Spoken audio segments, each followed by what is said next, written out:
Good afternoon to you. David Wade alongside Eric Fisher, and having a little talk this afternoon about some of the big headlines that have been happening across the United States. A lot of talk about DOGE and some of the things that they've been shutting down, some of the inefficiencies that they say they have found.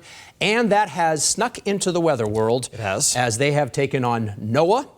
And actually gotten rid of hundreds of meteorologists. So we brought in Eric Fisher to make sense of this and how it affects you at home.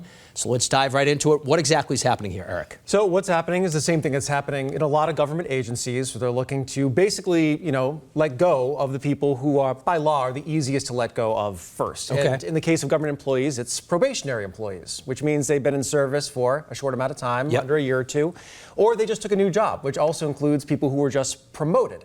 So basically anyone who has recently been promoted or is relatively new to their position was let go by the National Weather Service. That includes about 600 to 700 current National Weather Service employees. And in our local office, they haven't come out specifically and said it. There have been some reports from people on the inside and some of the words getting out that they're down to about 7 meteorologists at our local office here in Boston. Wow. So 7 meteorologists, 7 days a week, weather's 24/7. That's pretty hard to staff. All right, so meteorologist, this term, I think most people who are at home are thinking, well, the meteorologist that I know is the man or woman on my local news. That's a meteorologist. You mentioned National Weather Service. We mentioned NOAA. Does National Weather Service fall under the umbrella of NOAA pretty much? So they're in the same kind of group, and they're under the Commerce Department. And there's a big reason for that, why the Weather Service would be in the Commerce Department. It's because weather touches everything. Everyone. We think about, what am I going to wear today? Or I've got this ski trip this weekend and I want to forecast. But weather is such a huge part of the economy where it affects agriculture, it affects insurance, it affects building and planning, airlines, zoning, airlines, like all these different areas that the weather is going to touch. And we know that it's become very expensive with this increase in billion-dollar disasters. There's just more stuff in the way. We have more wealth. And so every time we have a big storm system or events, it's just costing a tremendous amount of money. And so one of the things they talk about when they talk about the National Weather Service is its huge popularity in the United States. Sometimes they do these polls. We're familiar with all sorts of different polls, and you can believe them or not if you want, but they put all the government agencies up there. And time again, the National Weather Service is usually #1 in the most trusted and most liked government department. So people do see value in what the National Weather Service provides. And in terms of costs, if you break down the budget of the National Weather Service, cost for each taxpayer in the United States is about a cup of coffee, depending on where you're buying your coffee. Per year. About $3 to $4 per year per taxpayer. All right, so you're sitting at home and you say, okay, so they got rid of some of these meteorologists, but hey, I still have Eric Fisher.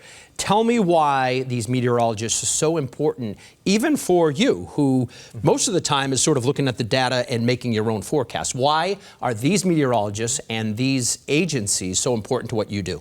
Yeah, I mean, we consider them colleagues. We have back channels where we're talking to them with every big weather event. I basically have a Slack channel up that I'm on every day, and we can kind of go back and forth with our local office or anyone in the country. But, of course, we focus on the people, and the people are an important part of this. They are employees, they're civil servants, they're trying to do their job, they're trying to provide a service. But also at the same time, it's about the infrastructure. So our work with them isn't just talking with their meteorologists, but if you think about what the National Weather Service oversees, they operate about 18 different satellites. So every bit of satellite data that we can look at, that is something that they're overseeing. Thousands of weather stations, which is good for monitoring current conditions, but also looking back over time, seeing how things are changing, all that historical data. Of the radar systems across the country, they're maintaining those. So when we're tracking severe weather and storms, that's a big part of the infrastructure. And all these things, including the computer models, they all feed into a public service. Yeah. I think that's the big takeaway here, is that when you pay that $3 or $4 a year for the National Weather Service, what you get out of it is huge, because all that data is free. You can go on a number of different websites, some of the same ones that we use for work every day, and look up what the models are saying. You can take that data, you can use it in your own way to create programs, work on different AI systems, so that everyone who works in private industry, whether it's TV or insurance or planning or agriculture, everything that NOAA provides is available to you. Yeah. And if that gets privatized, which is at least what's out on paper, their plan for what will happen to NOAA and the National Weather Service over time, now it's something that you pay for. Okay. And you say that happens in other countries. It does in some other countries. So if you wanted, say, historical radar data or even to access models in a lot of other countries, you have to pay a lot of money to have access to those. Of course, I don't think that if, say, the National Weather Service and their models went away today, how would I forecast the weather tonight? There would still be enough for me out there, like the European model, something that I pay for to be able to look at. That's something that would help us. But now we're down to one. You don't want one computer model forecasting the world's weather.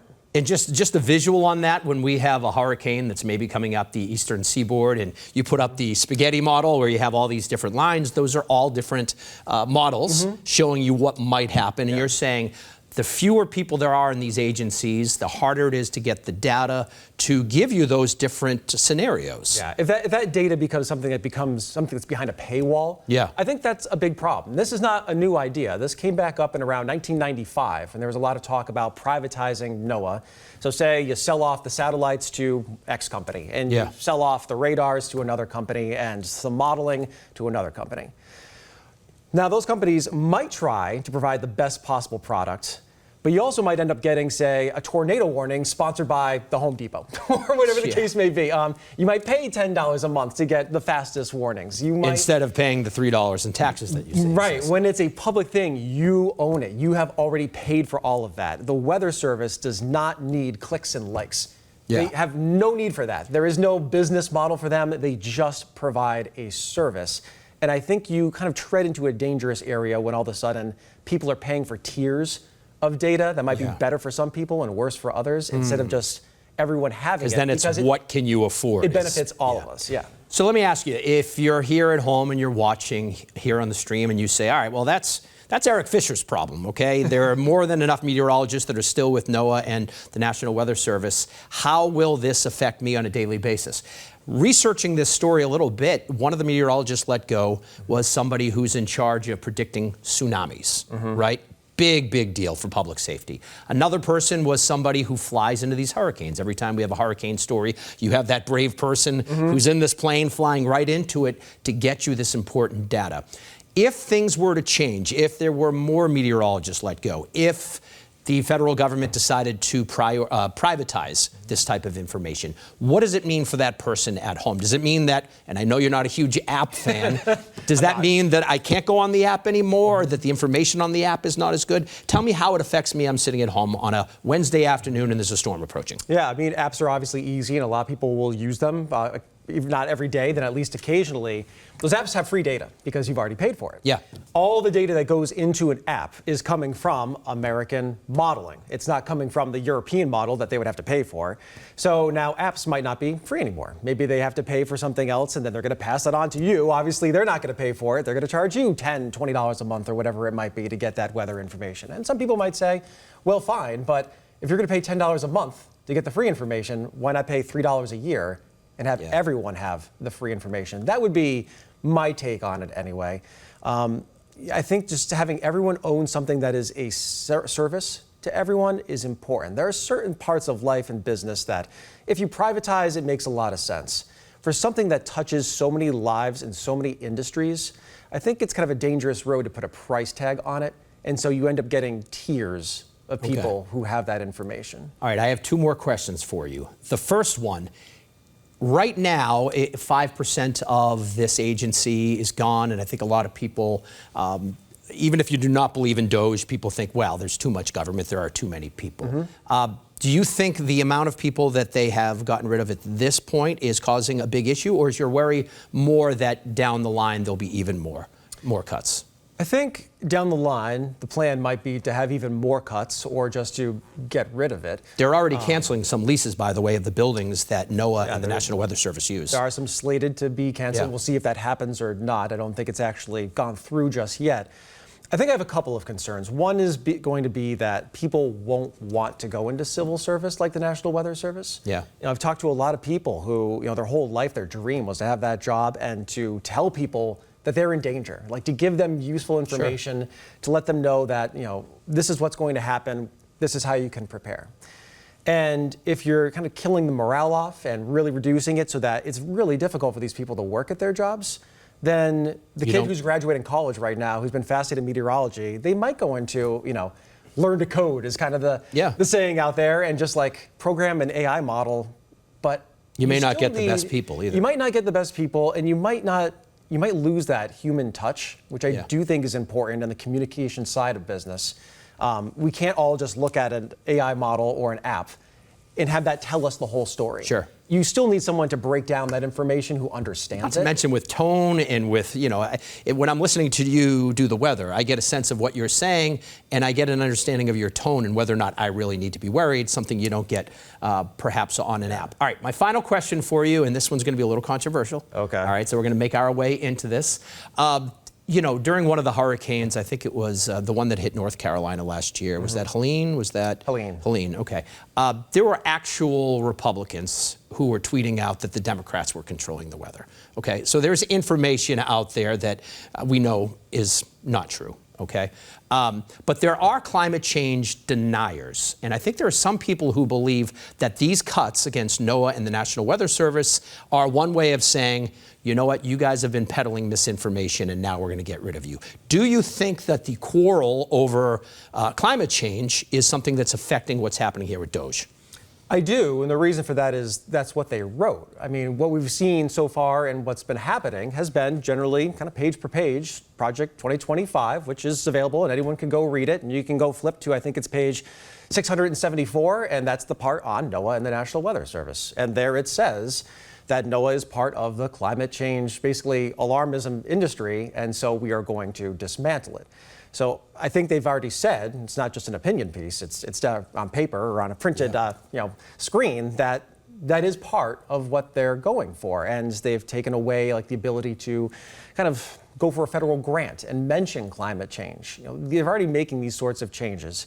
And what I would say to that is, whether or not you believe in it or not, it's kind of irrelevant. What's happening is happening, and it's going to keep happening whether you don't measure it and don't talk about it or you do. And I think it benefits all of us to have the best possible information, to have all the tools we can to track it, to research it, to figure out what's happening, and then to try to solve it if there is, in fact, a problem. When you start, it's similar to testing. Not testing for something doesn't make it go away. Sure. Not measuring the climate doesn't make the climate changing any more relevant or not. It's still going to do what it's doing. Not to mention, if you wanted to make the argument that you didn't believe in it, you need the data to make the argument that you didn't believe in it. Also true. Right? So I think it's damaging to kind of remove ourselves from the national conversation and the international conversation, because weather crosses states, borders, countries, different parts of the globe.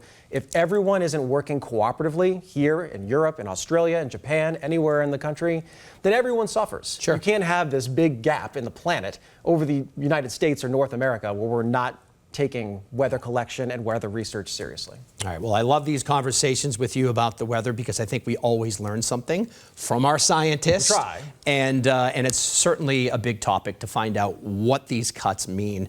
And I think that you sort of described this really well. Of course, we're streaming this right now. This will also live on our YouTube page. Just go to YouTube and search for CBS Boston. You will find a lot of great stuff. And of course, while you're there, always like and subscribe so you can get the latest every time we post something.